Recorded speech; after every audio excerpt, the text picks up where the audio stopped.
Hi, my name's Richard Lawless and welcome to Putt For Dough.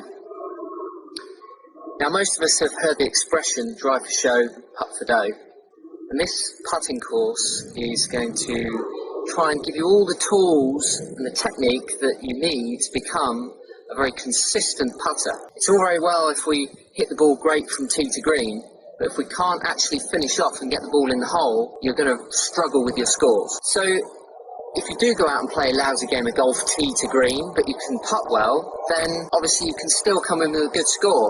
But if it's the other way around, it can get kind of difficult for you. So over the course, I'm going to take you through, in my opinion, a really solid way that you can approach your putting and a technique that's going to be repetitive and put a really good roll on the ball. Much has been talked about the putting stroke being an art.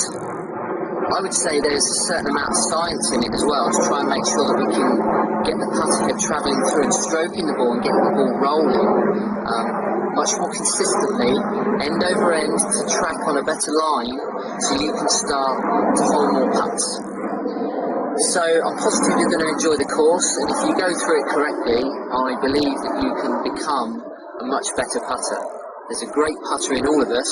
My job is to try and draw that great putter from you so you can go out there and enjoy your golf game much more.